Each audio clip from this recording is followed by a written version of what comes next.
whole bunch of things that we would run down. But before we get to that, and before we get to previewing WrestleMania, let me bring in some of those guests that I had just mentioned. First off, you can hear her voice on the Raw Reaction every Monday night. Please welcome Chris Judd. Coming to you live from the living room. How you doing today, Nick? I'm doing excellent. I'm actually excited for this weekend. I don't know about you or anybody else, but I'll explain my reasons why after I also bring in another guest, the boss of the AngryMarks.com and the co-host of the other podcast, Glove Up or Shut Up, and the Thursday Night AMP. It is none other than Stevie J.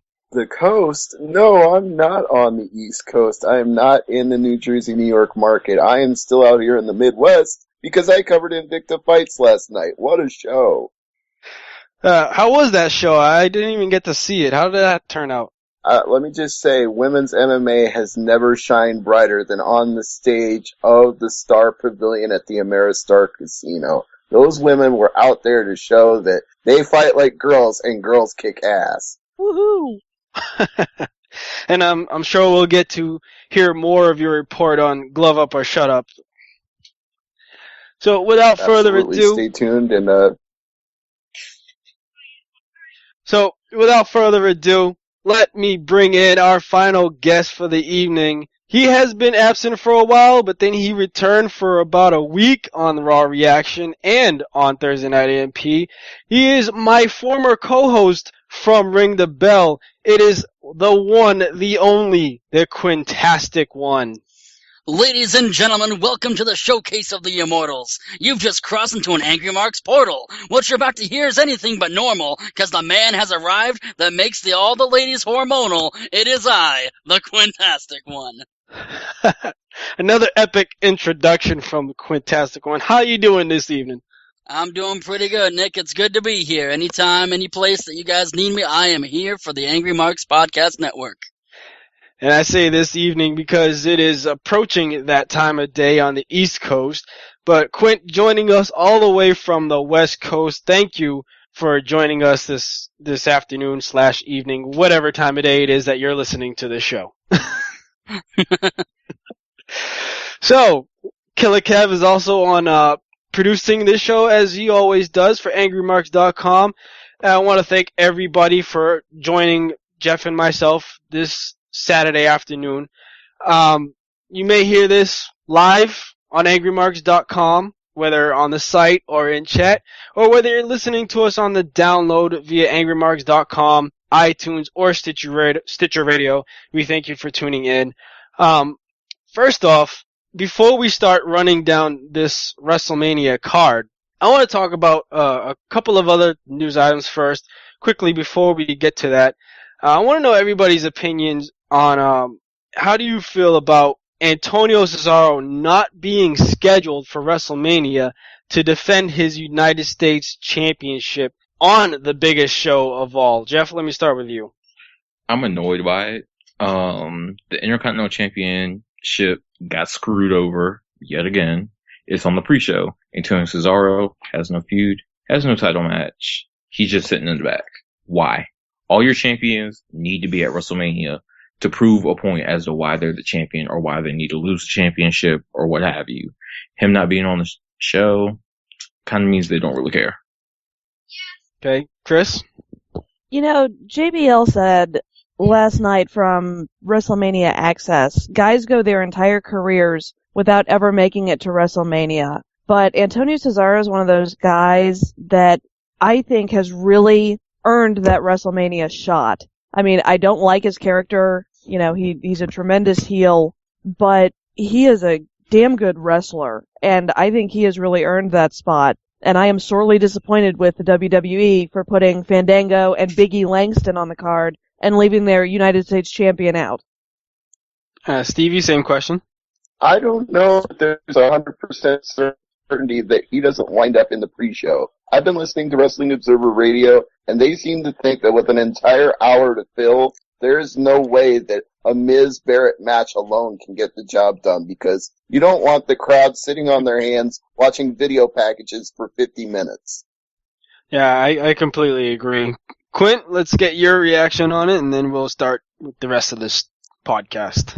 I am remaining healthily optimistic because of the fact that in most WWE pay-per-views, it's not even unheard of in WrestleManias before, where they'll just throw together a match at the last moment that wasn't originally scheduled. So I think that we may see Antonio Cesaro in at least some form or another on the card. That's basically echoing the thoughts that I've had. It's quite possible that they could throw in a bonus match because, they always find time for segments and skits backstage, and a lot of times matches end quicker than they expect, or some matches, basically one or two matches could end quicker, and they would have some of that extra time. They could throw in a bonus match, or like Stevie said, they could just as easily put it on the pre-show. And we might as well start talking about that. The pre-show at this stage is being called an interactive pre-show.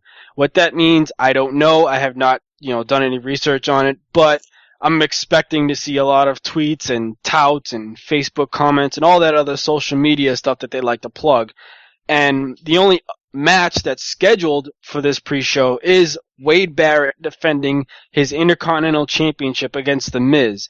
Now, why the Intercontinental title is being relegated to the pre-show, I don't know. It's obviously, and like Chris Judd mentioned, you shouldn't have Fandango and Big E taking more precedence on the actual WrestleMania card. And so for the Intercontinental title to be on there, it's obviously not going to go an entire hour. We all know that. But if you have an hour-long pre-show, which is their first one, why not put Antonio Cesaro on there, or give him something to do? Put him against R-Truth or Kofi Kingston. Neither of these guys are scheduled for WrestleMania. You could easily do that. But let's move on and get our predictions for the Intercontinental title. Quint, what do you think was going to happen between Wade Barrett and The Miz? Well, you see what's going to happen here, Nick, is that The Miz is going to come down to the ring. He's going to be born again in a diamond-embedded bathrobe. The announcer introduces him as the Nature Boy Mike Mizanin.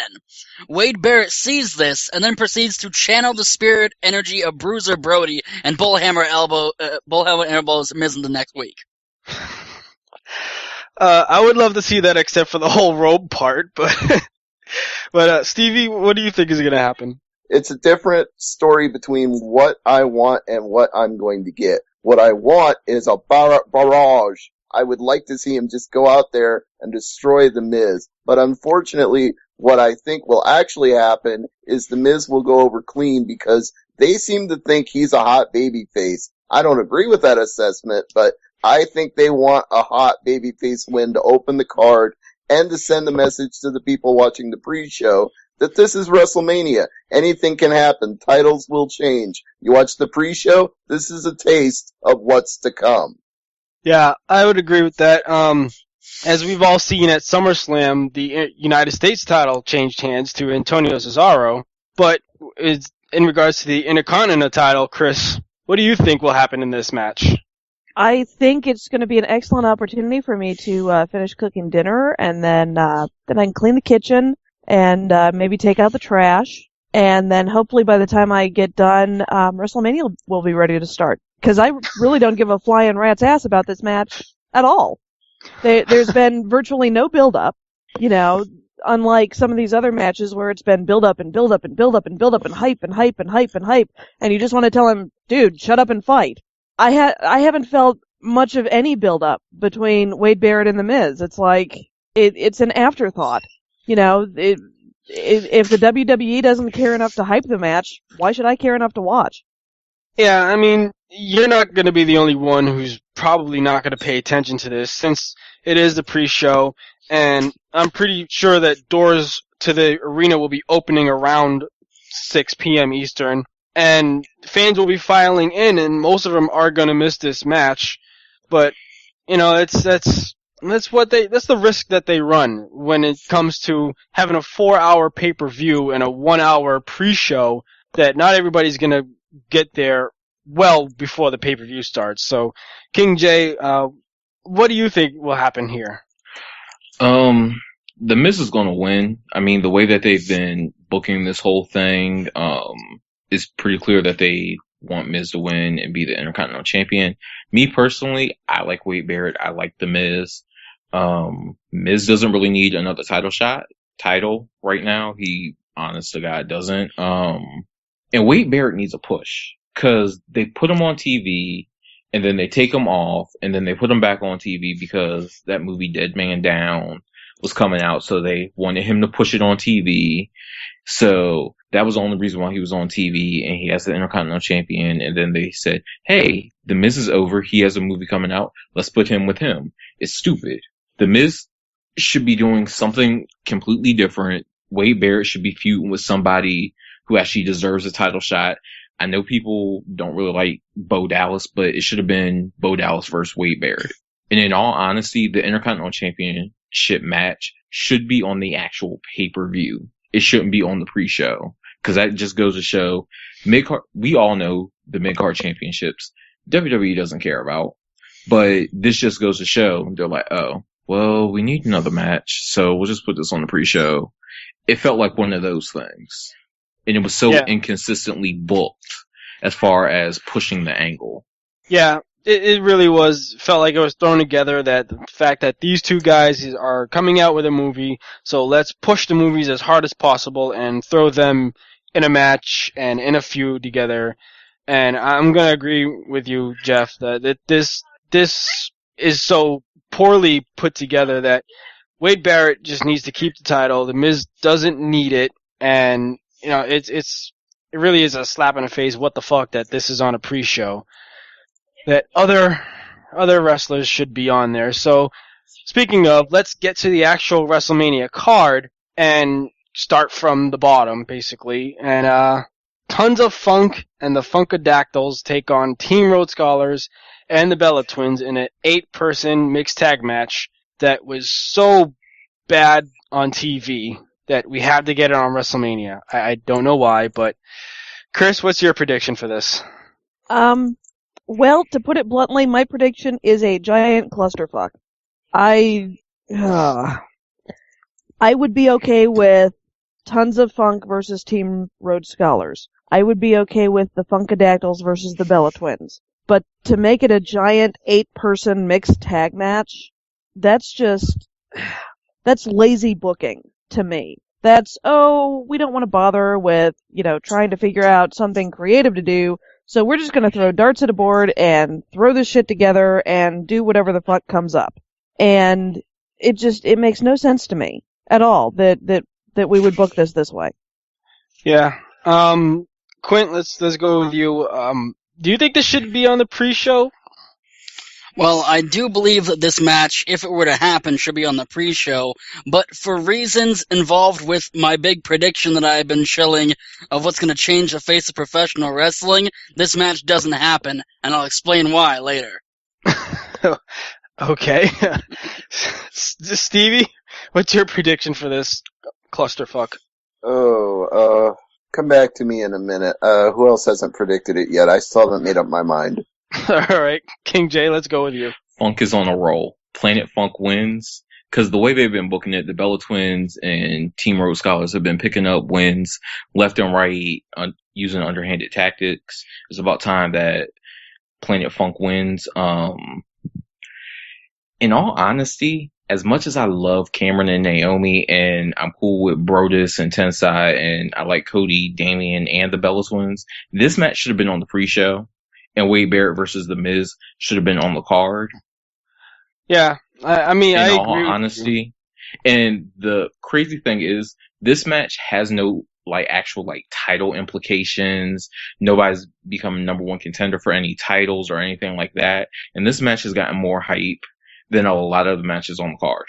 Yeah, I agree with you. I would put this on the pre-show, but I would feel bad for them just because they were on the pre-show for last month's Elimination Chamber pay-per-view. But at the same time, this kind of match I really don't care about, and I've been clamoring for this for weeks now. Team Road Scholars should be challenging for the tag team titles, but they kind of missed the boat on that one. So, Stevie, you get the final word on this. Well, I've decided what I think is going to happen. the funky, dancing, rhythmic tomatoes are going to emerge victorious and please the crowd with their gyrating hips. Sounds good enough for me. So let's move on to the next match that I'm sure all of us could care less about, and that's only for one half of this match. Chris Jericho versus Fandango. I'll just go right ahead and say it. I don't care for this match. Chris Jericho deserves better, like the United States title against Antonio Cesaro. That's what I would rather see. But this match, I just don't care. I don't care. King J, how about you? I'm fine with this match. It's giving Johnny Curtis something to do instead of just walk out on matches, which everyone's been complaining about. He's actually going to get to wrestle somebody who's experienced, a WrestleMania veteran, a veteran in the business, somebody who can make anybody look good no matter what, in Chris Jericho. And if it wasn't for the fact that he was facing Chris Jericho and he wasn't Vince McMahon's pet project, Fandango wouldn't even be on the card. So the fact that they're taking this big of a risk with him and having his quote unquote debut match at WrestleMania against Chris Jericho just says that they want to do something with the kid or see if he's going to sink or float at Mania. You know me. In all honesty, all I really care about is seeing my swan and see which bird she decides to be at WrestleMania. That's the only reason why I'm paying attention to this match, to see her. Well, in regards to her, this is an interesting development. On the press conference on Thursday, she was not there because replacing her was NXT diva Summer Rae. And I had an issue with that altogether because Summer Rae's not a dancer. Yeah, but it looks like this is their way of bringing in an NXT diva. And Stevie J, I know you posted this in the Angry Marks news column earlier. I know you don't like Fandango, but do you have any interest in this match? This is another one of those cases of what I want versus what I expect. What I want is the multi-time Intercontinental and World Title Champion Chris Jericho to go out there and demolish this Joker in like a minute flat. If you gave him a code breaker or put him in the walls of Jericho and just finished him off quick, that would be fine by me. Unfortunately, what I believe will actually happen is that Jericho, knowing that he's going to be going away for a while to tour with Fozzy, and being the consummate professional that he is, always willing to help out WWE in a pinch, will go out there, make Fandango look like he can actually wrestle, even though we all know Johnny Curtis can't, and he will put him over clean so that WWE gets exactly what Vince McMahon wants, which is Fandango becoming a huge star. Chris, I've heard you and Killer Kev rant about Fandango on Raw Reaction every Monday night, which I do enjoy, by the way. So, what do you see for this match? Yeah, I'm going to go out on a limb here. I wonder if Fandango is actually going to wrestle this match. I mean, we had his big debut a few weeks ago, and he said, "Fuck you, you can't say my name, I'm not wrestling."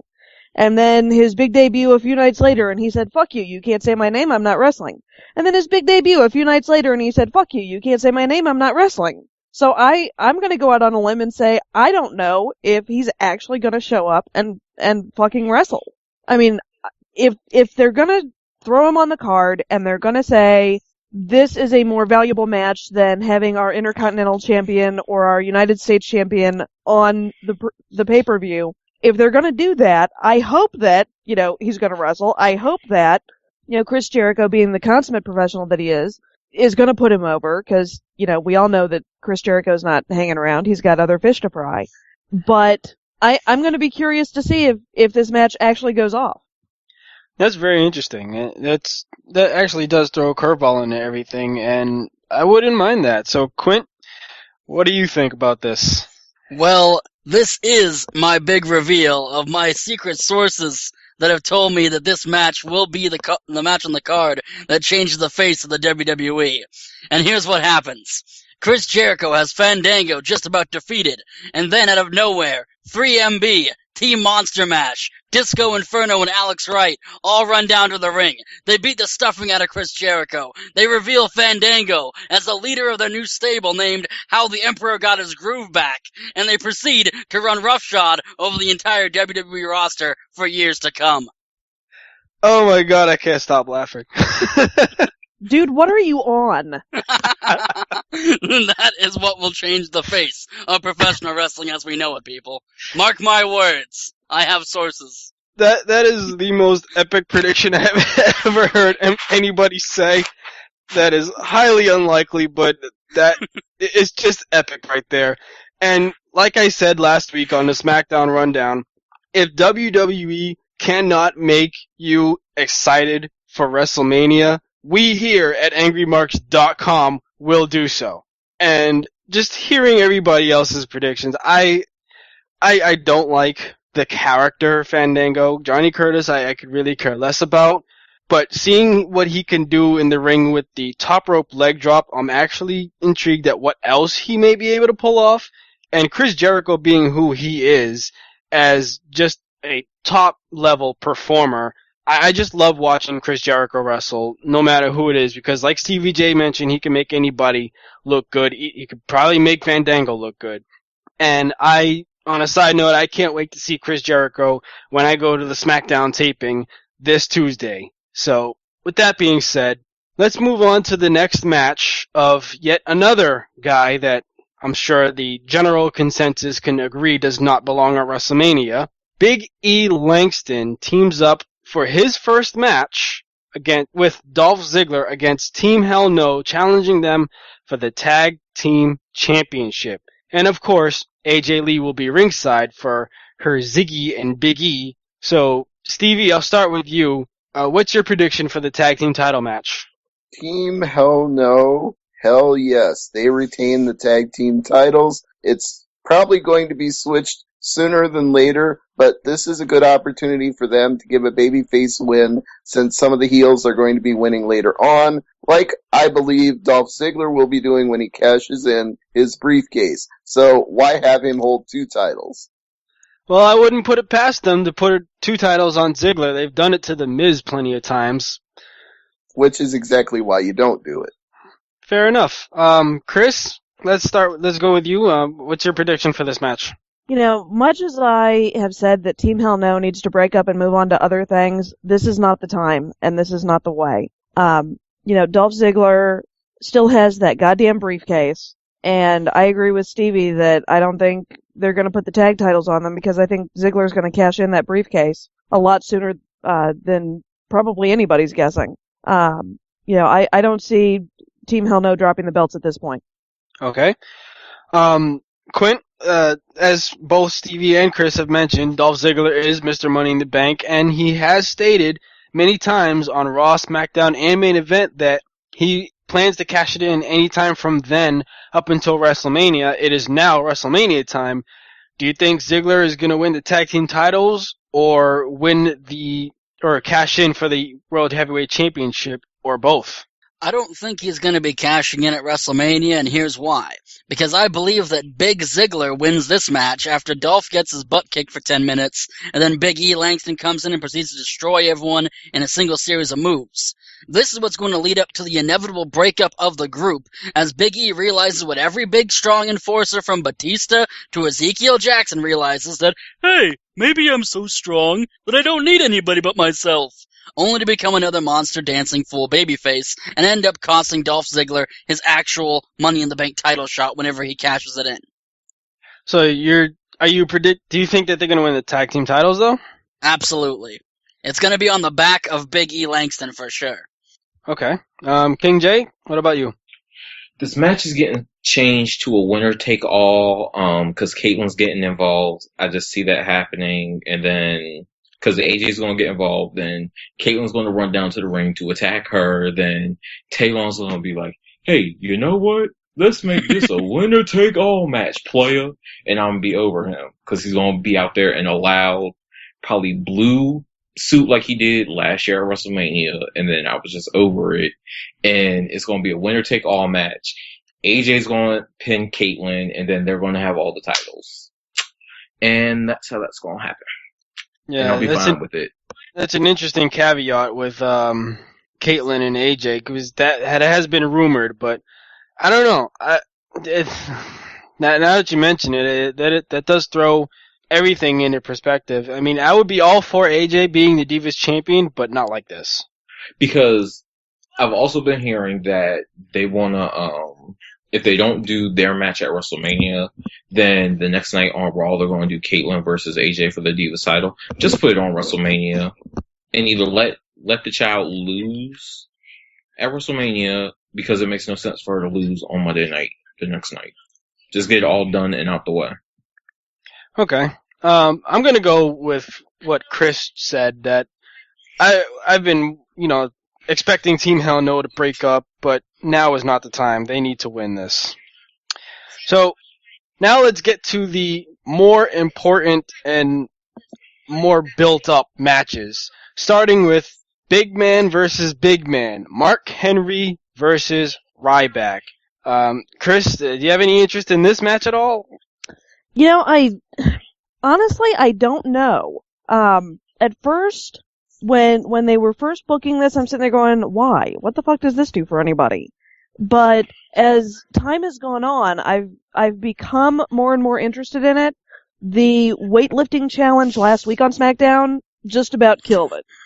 But I think I might actually be a little bit interested in this match. I'm not gonna call a winner. I honestly don't know where WWE Creative is going with this, but I think it might actually be worth watching. Okay. King J, you on the other hand, you enjoyed the bench press challenge, so do you think you're gonna enjoy this match? I enjoyed the bench press challenge, just like you said. This match, see, the thing that annoys me with this feud is it's a typical case of WWE says, we have this big strong guy, we have this big strong guy, let's make them wrestle. And those matches always go so well. I mean, look at Kane versus the Great Khali, things like that. They always turn out horrible. So I know this is designed to make Ryback look good and make him look strong after he's lost the last couple pay-per-views. Ryback's going to win it. I don't know what they do with Mark Henry after this. He could just be pissed off because he lost and just start killing people again, and I'd be fine with that. But yeah, Ryback wins, and I don't really care. Okay. Stevie J, do you care about this? Jeff said everything I was going to say, including the fact that Ryback has to get the win here because he's lost at several pay-per-views straight, whether in single matches or in three-man tags versus The Shield. So they have to make him look strong here, no pun intended. But if it was up to me, Mark Henry would just go out there and give him the world's strongest slam and pin him 1, 2, 3, because that's what I do. Thank you, Stevie. Thank you. Exactly. That's what should happen. Well, we do know that Mark Henry can lift up Ryback for the world's strongest slam, as he's done it 3 times in a row one night. But Quentin, do you think Ryback can lift Mark Henry up for Shell Shocked? Well, when it comes to my predictions for Ryback versus Mark Henry, we're going to initiate our first ever Angry Marks drinking game here, as I want you guys to take a shot every time I do a food-based pun. Ryback is always telling people to feed him more, but this time he may have bitten more than he can chew, considering WrestleMania is more than most people can stomach. But I think that Ryback gets Mark Henry up for the big WrestleMania moment of a supersized shell shock. Regardless, I'm sure both of these men will meet again for a second helping. And we're all drunk now.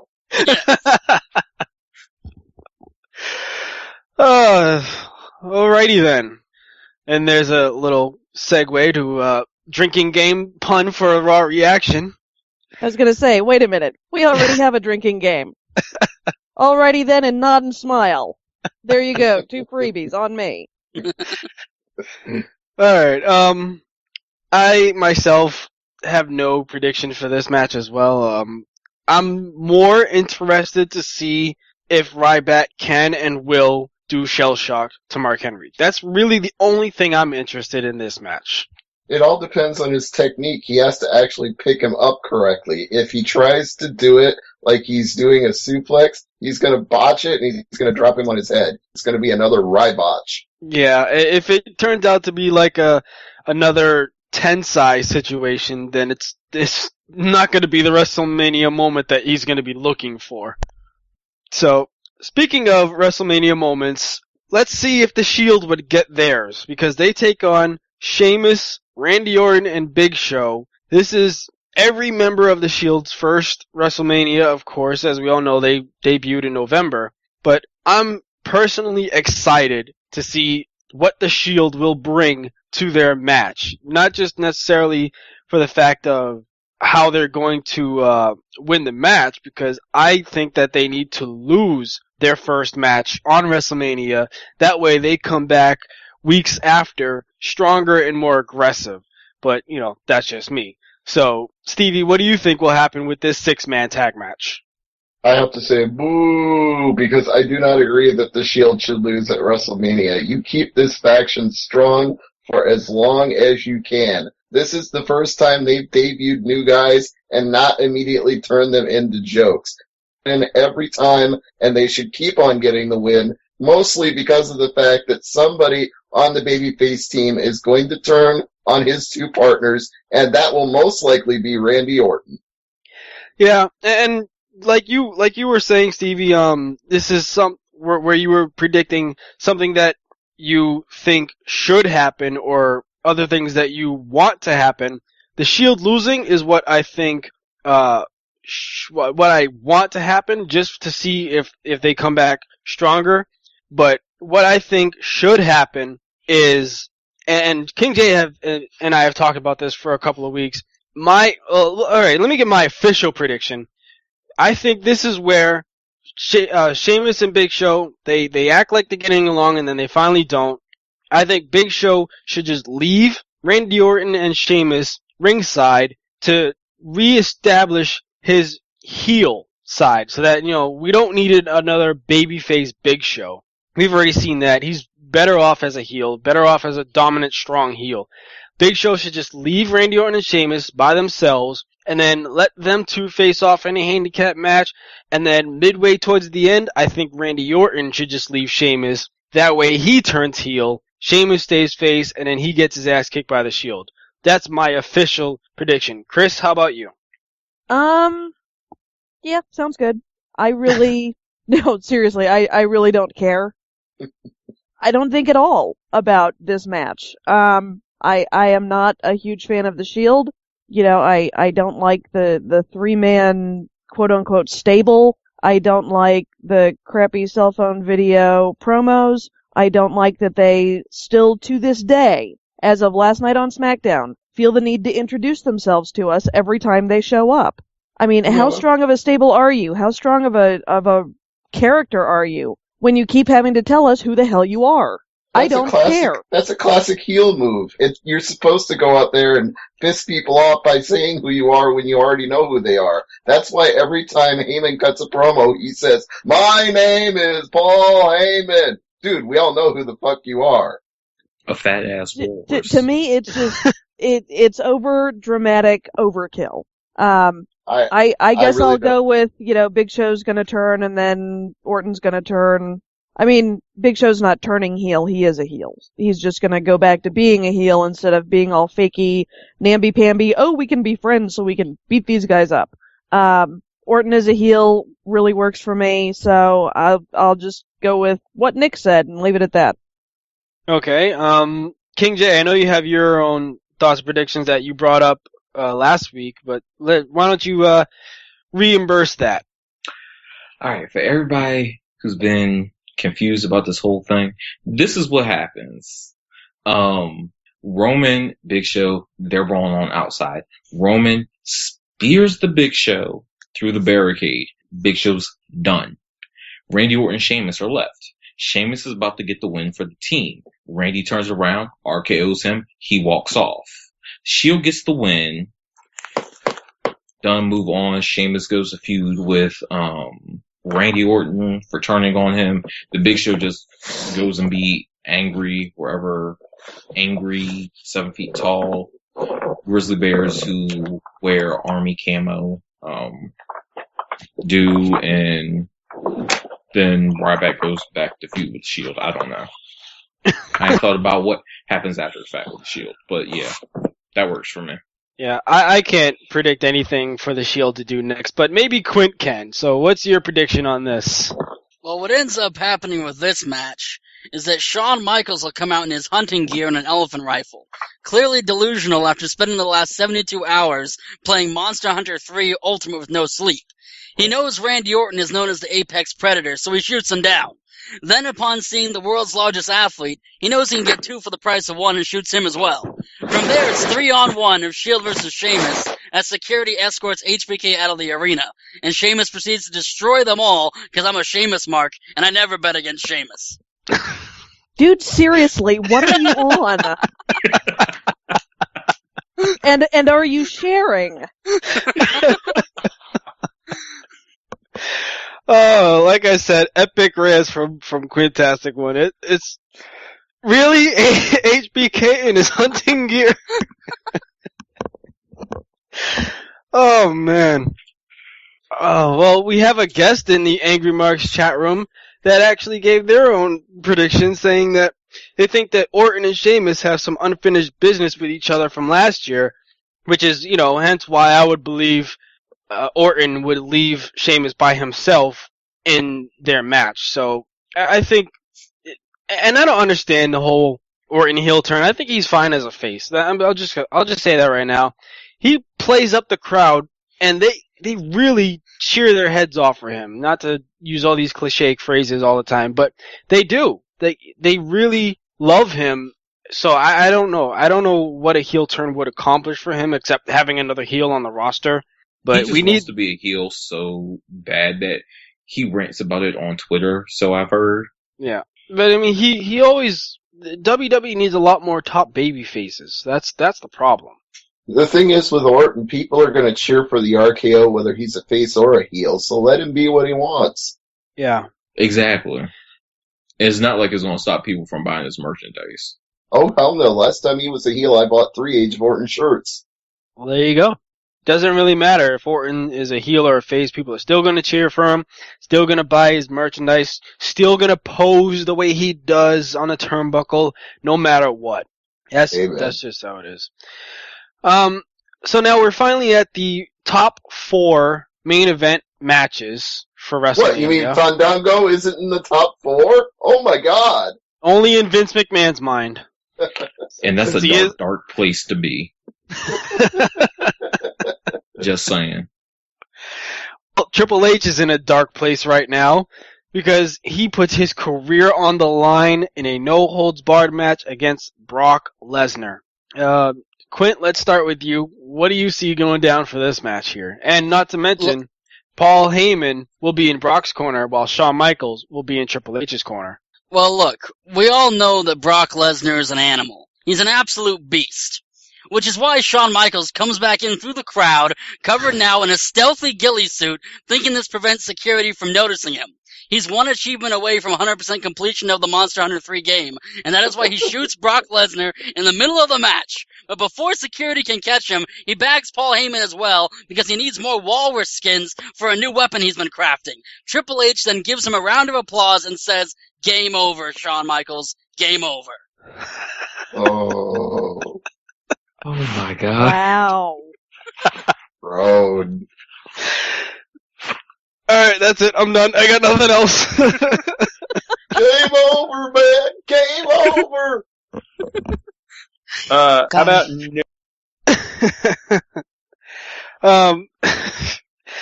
Stevie, what do you got? Well, when you said they were going to a dark place in Triple H's mind, I immediately pictured the Dungeon of Doom and Kevin Sullivan. But before I play out that scenario, I will defer to the Quintastic One for the fantastic stories. Instead, I will stick with what I think is going to happen versus what I want to happen, which is a theme for me tonight on this pre-show. What I think is going to happen is Triple H pins Brock Lesnar after a pedigree 1, 2, 3. What I want to happen is for Brock Lesnar to put him into retirement, since it was silly for him to come out of retirement to have a retirement stipulation to begin with, on top of the fact that you just signed this guy to another year contract where you're paying him multi-millions of dollars. So what good does it do to have your CEO go over the guy that you're protecting as the biggest monster on your roster? Thank you. Triple H is already basically retired. He's on part-time duties. I was expecting end of an era last year to be his last match, and yet here he is again. So yeah, once in a lifetime, twice. That's a theme for this WrestleMania. Exactly. Chris Strudd, how about you?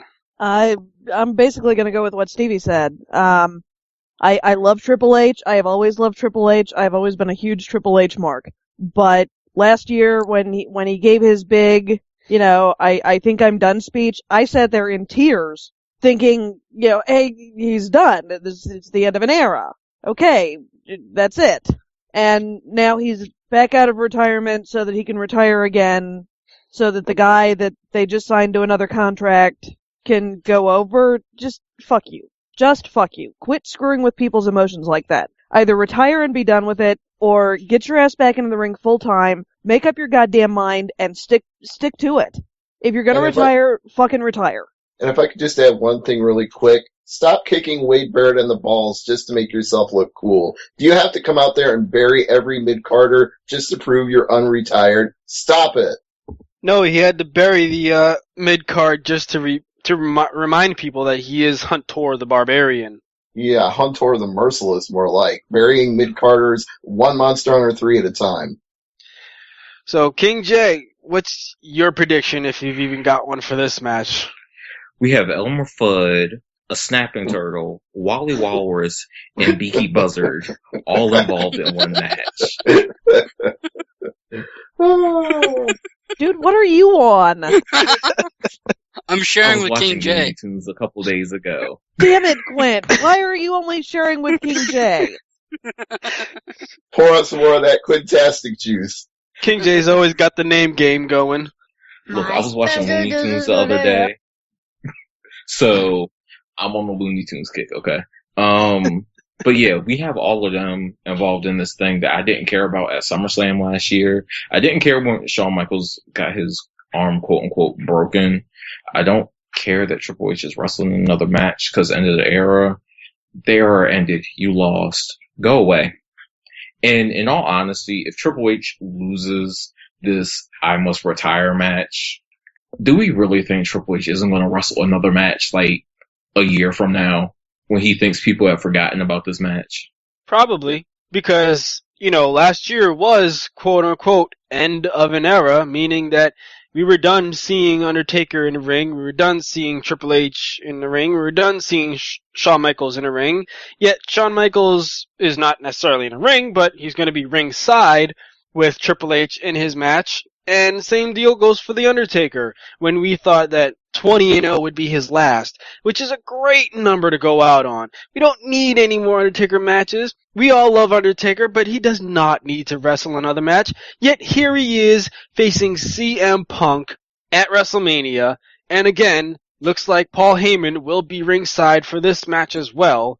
I don't care. I don't want to see Undertaker wrestle at this stage of the game with his hip surgery, hip replacement, whatever it is he had. I still love Undertaker, but it doesn't mean I want to see him have another match. I'm going to be cringing every time he's in the ring just because he's just broken and I hate to say it, but he's old now. And CM Punk can still go. I think he should be involved in another match, but that's just, I'm not going to get to that right now. So, Chris Judd, how do you feel about CM Punk versus The Undertaker? Until Paul Bearer passed away, I absolutely agreed with you. We don't need to see Undertaker in another match. I love him, love him to pieces, but we don't need to see it, and it's going to be painful, and it's going to suck, and the streak is going to end, CM Punk's going to go over. But then Paul Bearer passed away, and somebody at WWE Creative decided to throw good taste and decency completely out the window, and I don't see Undertaker losing at this point. With all of everything that CM Punk and Paul Heyman have been doing since Paul Bearer's passing, I can't even imagine a WWE where CM Punk wins this one. I honestly cannot envision that happening at all. And because of the lack of decency and because of the lack of good taste, I am actually excited to see this match, which I know is the entire point. That's why they did this, to get buys. But I am actually looking forward to watching The Undertaker completely kick CM Punk's ass. You know, before I was undecided, but now I'm on your side. I'm going to agree exactly with what you said. Stevie J, what about you?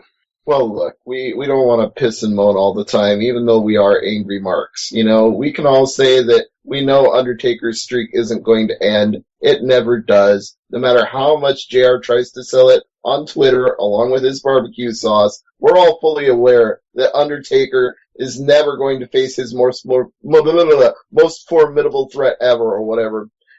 You know, JR just likes to throw things out there and make us try to believe it, and God bless him for trying, but we know that streak isn't going to end. But instead of being angry about it, I choose to be happy about it because I feel the same way Chris does. I'm looking forward to CM Punk getting his comeuppance. And I'm a CM Punk fan. I'm one of the biggest ones there is. Been following this guy for 12 years. But you know what? I've been following The Undertaker for almost 25.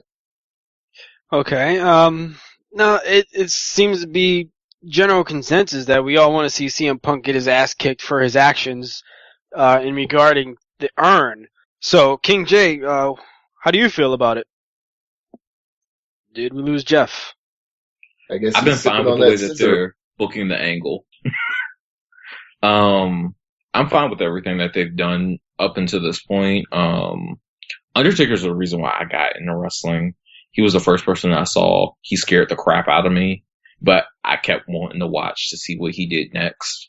Undertaker's going to win. The way that they've been booking it and the way that they've been doing so many things. I like it. Undertaker wins. CM Punk loses. CM Punk goes on to do whatever Phil Brooks does when he loses, like talk for 25 years and me not care one bit. Well, you got some good news then, Jeff. He's actually taking time off. Good. He needs to heal. Whatever. I mean, don't get me wrong. I actually do like CM Punk. It's just... Couldn't tell. There's something about him that annoys me unnecessarily. His long-winded promos? It's that and the fact that, like, I don't know. He just bugs me. Okay, we'll get to the quintastic one. How do you feel about The Undertaker with his 20-0 perfect streak yet again being on the line? Well, you know, Nick, I really hate to beat a dead horse, but it was asking for it after they named it Rainbow Dash. So, but basically, CM Punk pretty much screwed the pooch on any chance he had at winning this match after Paul Bearer died. I don't mean any offense by that, but right now it's really just too much of a picture-perfect storybook ending for The Undertaker to avenge Paul Bearer's memory and take back the urn. And so he's going 21-0. There's no question. Alright, well, it looks like it'll be unanimous. We all agree that Undertaker should win, just for the fact that with Paul Bearer unfortunately being involved in this whole scenario / storyline / angle, that The Undertaker has to win. There's just no other option for this, and like Stevie said, CM Punk has to get his comeuppance. It just seems like the only possible solution for this. And not only that, but even if Paul Bearer hadn't died, we all know that the money is in the streak. There's no reason to end it because as long as he remains undefeated, The Undertaker is the biggest legend in WrestleMania history, and they can always sell more DVDs. Right. It's true. Exactly. So, that leaves us with the 2 championship matches. Mind you, I didn't call them main event because we all know that this is going to open the pay-per-view. World Heavyweight Championship, Alberto Del Rio, with undoubtedly Ricardo Rodriguez by his side, will defend his championship against challenger Jack Swagger with his manager Uncle Zeb Coulter. Now, this whole storyline has had everybody in the wrestling world split, as much as I'm sure everybody here on the line and around the Angry Marks podcast network split on their views with the storyline. Chris, I know you've had a lot of rants, and ultimately you've we know your side of the story, but just looking at the championship match for WrestleMania itself, what's your prediction for this? It's kind of hard for me to decide on an outcome for this match, because on the one hand, I want to believe that sometimes the good guys win. I want to believe that sometimes the bad guys get what's coming to them. But I know that that doesn't put asses in seats. On the one hand, I really, really, really want Jack Swagger to get his ass handed to him. I have been so disgusted with this angle that I wouldn't be too horribly upset, and I feel horrible saying this, but I'm going to say it anyway. I wouldn't be too horribly upset if he was severely injured and could never wrestle again after this angle, because this angle has been so disgusting to me. It has been so appalling to me. But on the other hand, I know that this kind of controversy puts asses in seats. This kind of controversy sells tickets, sells DVDs, sells merchandise. So honestly, I don't know what the outcome of this match is going to be. I just want this storyline to end. I want this angle to be gone. Yeah, and in regards to Monday Night Raw, this kind of storyline would put asses at the water bubbler talking about it on Tuesday. But let me ask you a follow-up question before I get everybody else's predictions. Okay. Would you have felt better about this match if it was more about Jack Swagger taking Ricardo out with the ankle lock versus Alberto Del Rio's arm breaker? Would you have been more interested in this match as itself, just looking at Del Rio defending the title against a challenger, Jack Swagger, where you have Swagger taking out Del Rio's best friend? Yes, that would have been far more interesting to me, because that would have been, oh gosh, I'm not even sure the word I want to use. It would have been more decent. It would have been more palatable if it was, hey, I'm going to beat up on your best friend because he looked at me funny and threatened to throw a bucket of water on me. That kind of animosity, that sits more easily than racist, xenophobic bullshit does. Okay. So if it had stayed at the level of, you beat up on my best friend, I have to kick your ass, that would have been fine with me, and I would probably have far more interest in this match.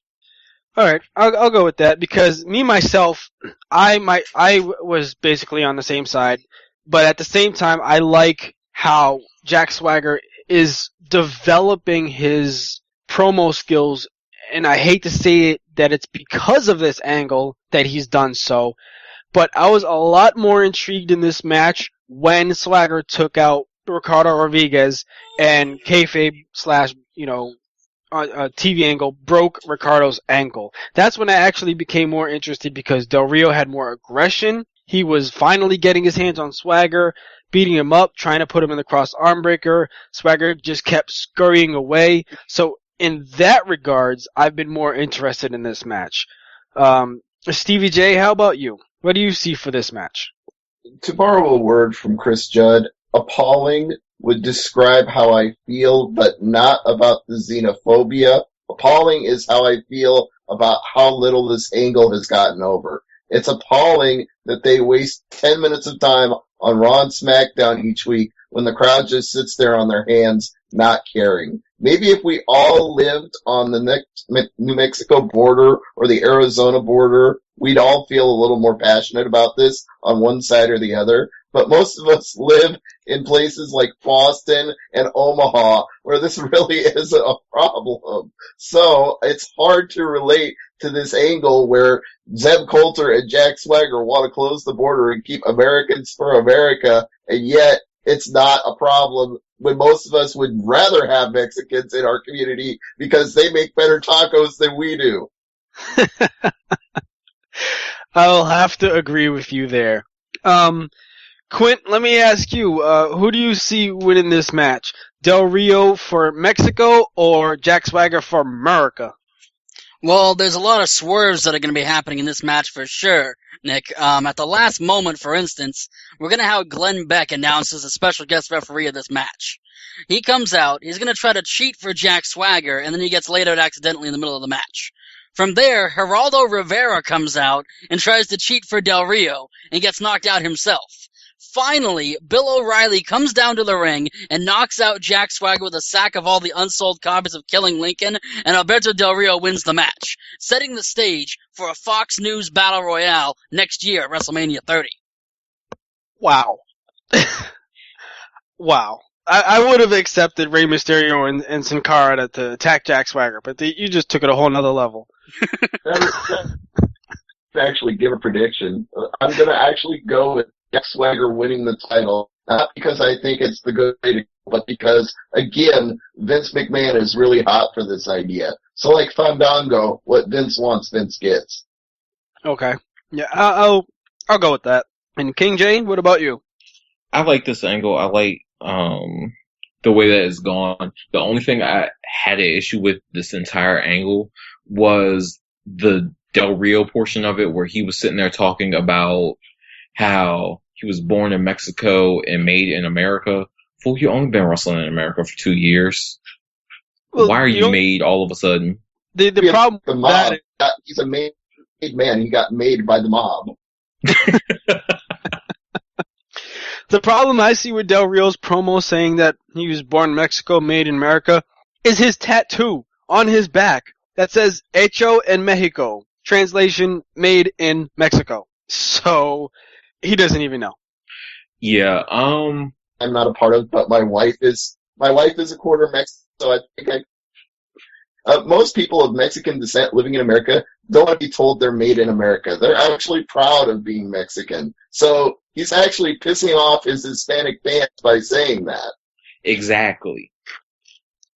I want Del Rio to win, but I think it makes sense for Jack Swagger to get the win and see what he can do with this whole thing, him and Zeb Coulter, and see how many more people they can go after. Because, I mean, if you look at the WWE roster, they have a ton of people who aren't from America who they could go after with this angle.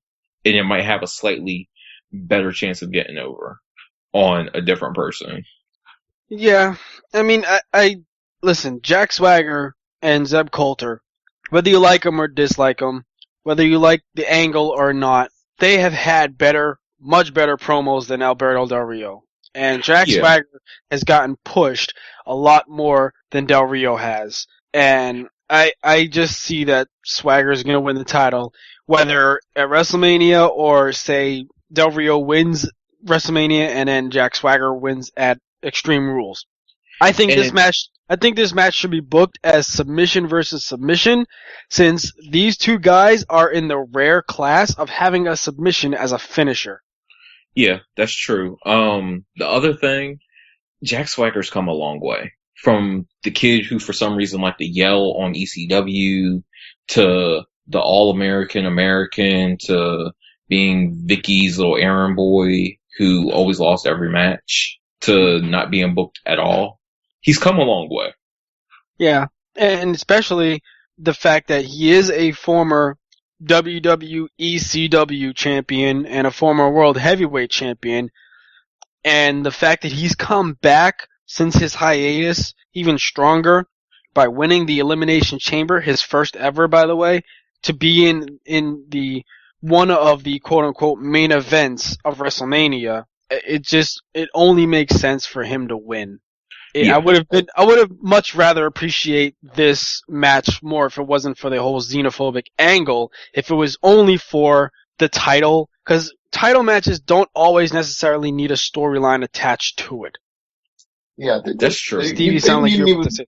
Yeah, I was just going to say you're right, Nick, because they didn't even need to put extra mustard on it.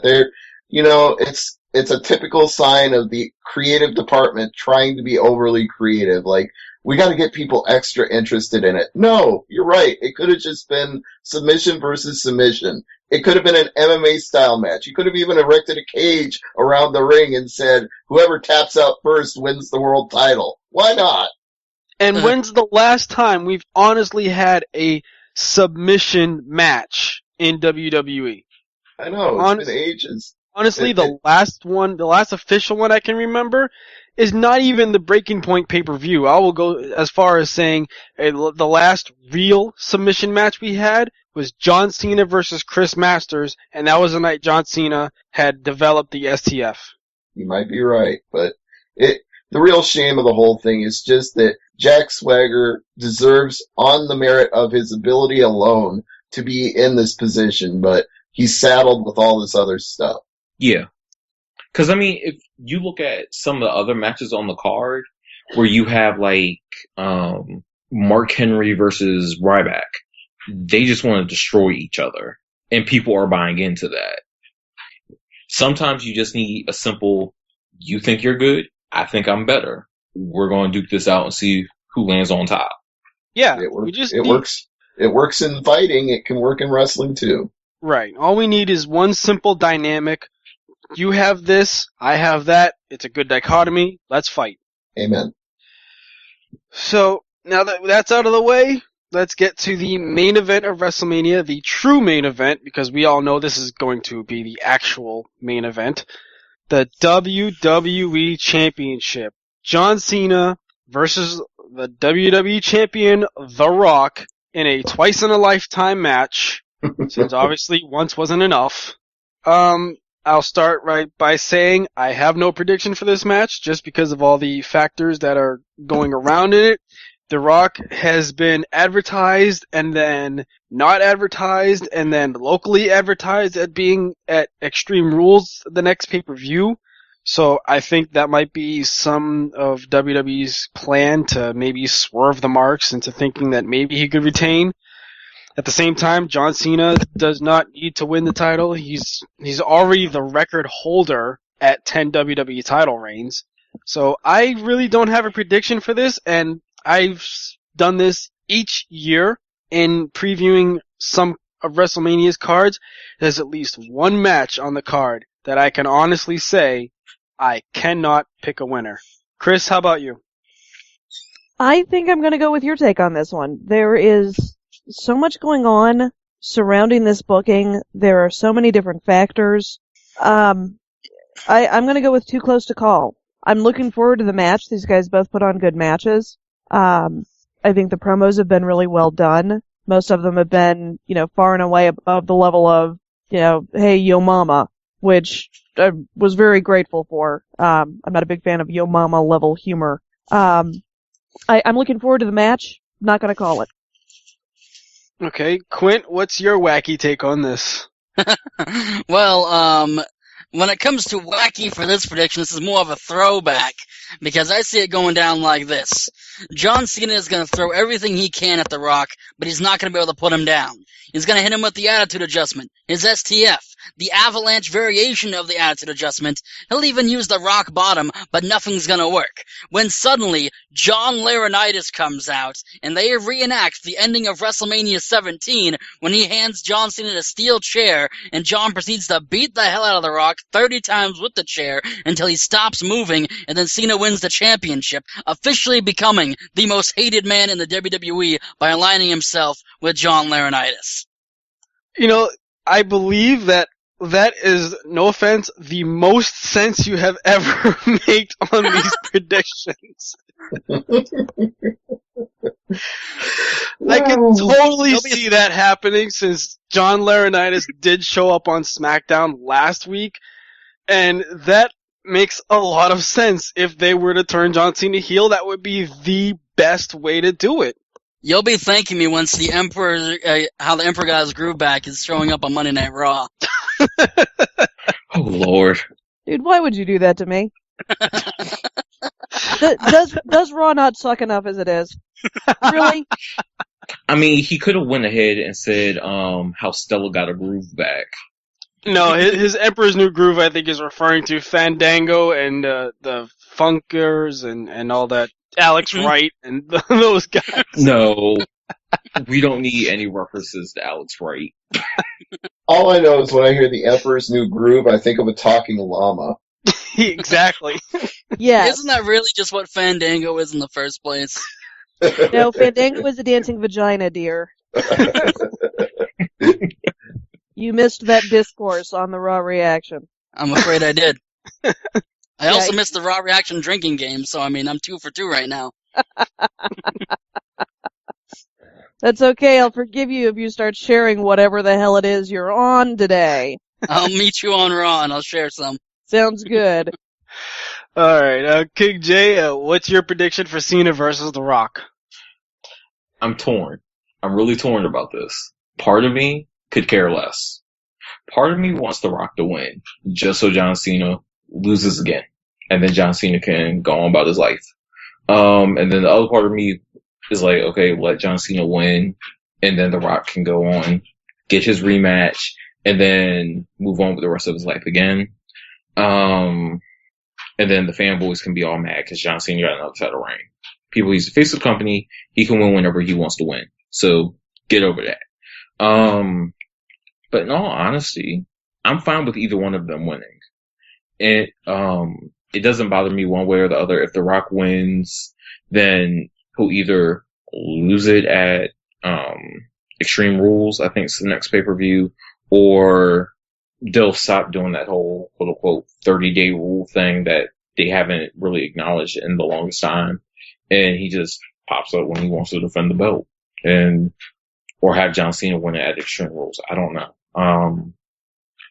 It's too hard to predict with like Chris said, it's too hard to predict with everything that's going on. But if I had to pick somebody, I say let The Rock win.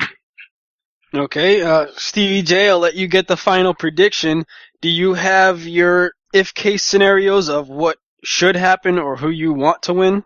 Yeah, I believe I do. So I guess I get to be the main event of the main event. How interesting to be in that position. So let's try to break this down into the different components. First, we know that The Rock is a Hollywood star. Dollar per dollar, he generates more for what they pay him than any other star in the Hollywood universe right now. Not the WWE universe, the Hollywood universe. Yes, he is a better box office draw than Tom Cruise or Johnny Depp. He might even be a bigger box office draw than the Hunger Games, but that remains to be seen. All I can tell you right now is The Rock is doing WWE a favor just by showing up for WrestleMania because he is such a big star in Hollywood right now that people will pay to see WrestleMania just to see The Rock. And for all the grousing and bitching in the locker room about part-timers, they are all getting extra zeros on their paychecks. So they should not be complaining, and neither should Cena if The Rock were to go over clean. However,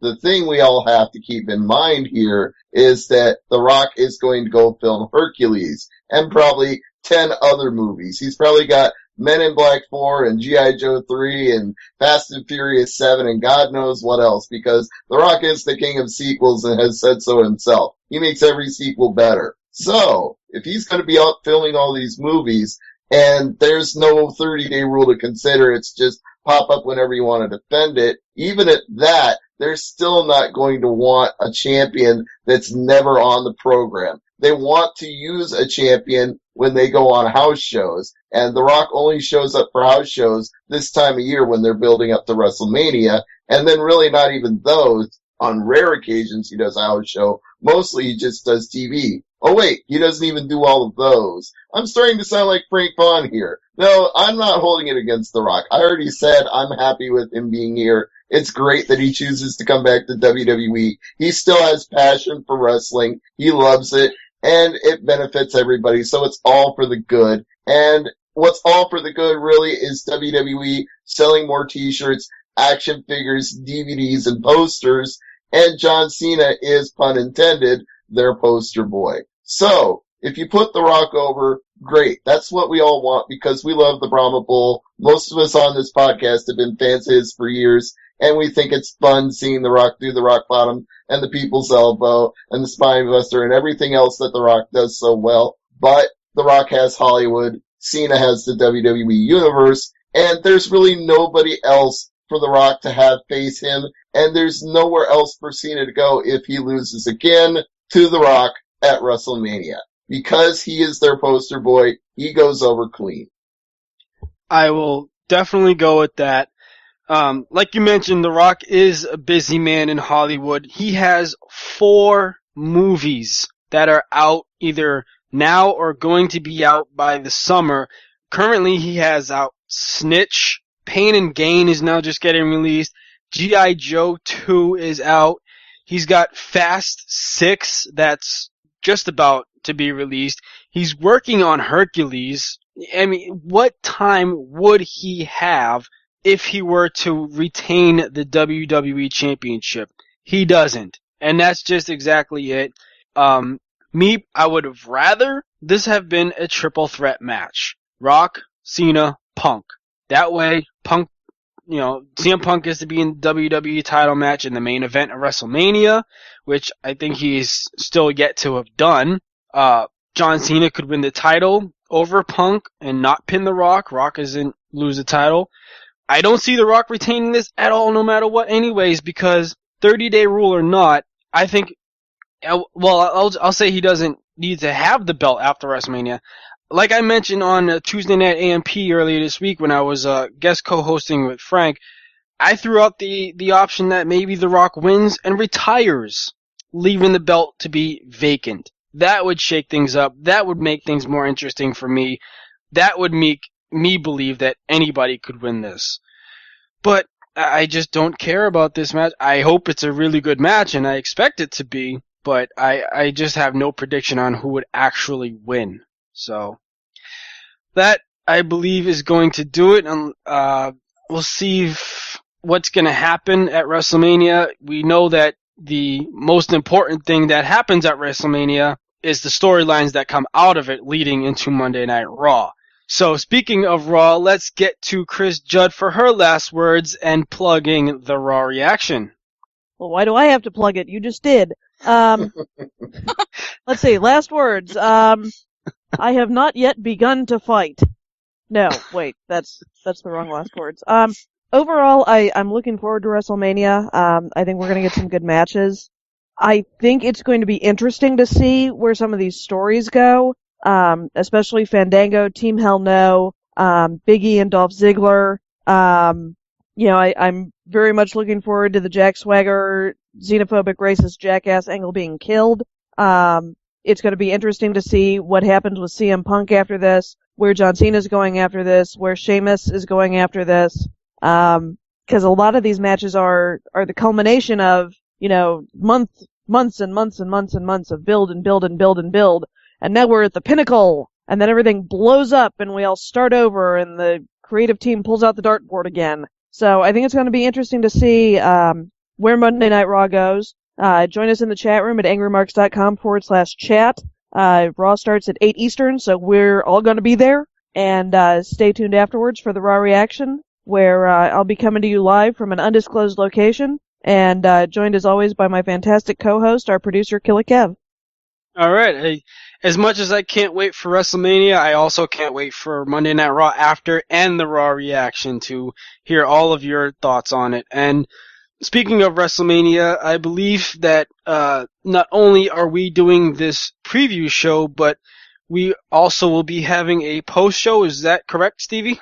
Yeah, and we're going to be flipping duties for that one. You are the host of our WrestleMania pre-show. I will be the host of the WrestleMania post-show, leading the roundtable discussion. And everybody on the line already knows they're invited. We may get a couple of extra guests because it is WrestleMania, the grandest stage of them all, and people really want to talk about it after it's over. So who knows who will show up. You'll just have to be in our chat room Sunday night after WrestleMania ends, AngryMarks.com/chat, to join in the fun.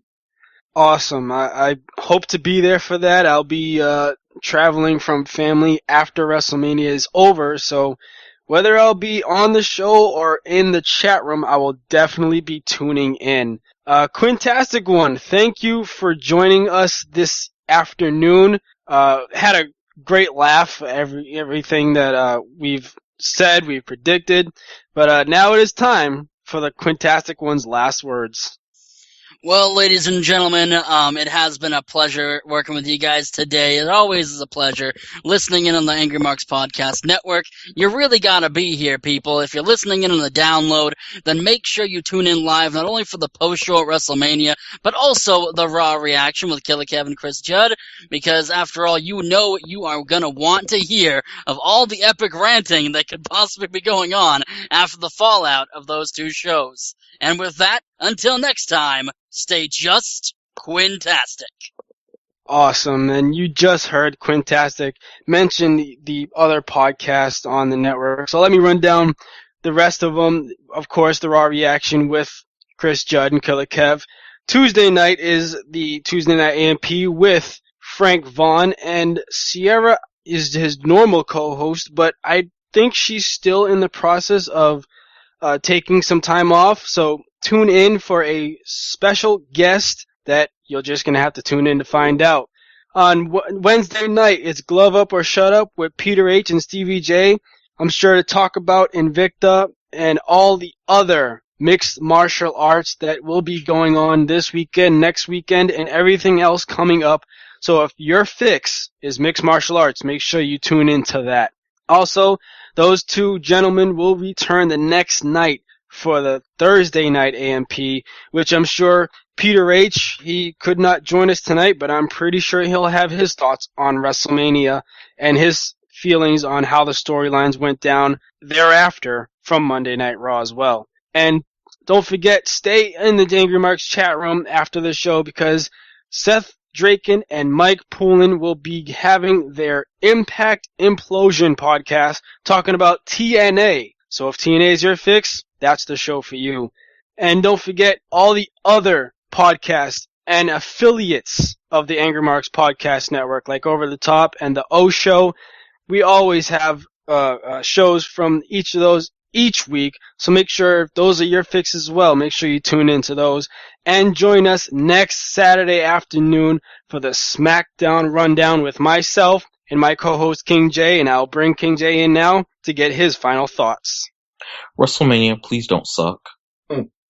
Please don't suck. Amen.